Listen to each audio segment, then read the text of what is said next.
So guys, for the first step, you're going to head over to search and type in settings. Click on it. And then once you're on this, on the left hand side, you're going to click on system. Now you're going to click on power.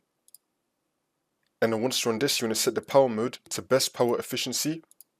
And now you're going to turn energy saver on. You're going to turn on always use energy saver. Turn this on. Now we're going to click on energy recommendations. And you can apply all of this if you want to. You could just read this. If you want to apply, you could either apply it individually or you can apply all of them. And now for the next step, you're going to head over to search again and type in edit power plan. Click on it. And then once you're on this, you're going to click on power options on the top. Now you're going to click on power saver. If you don't see power saver, it might appear right here under show additional plans.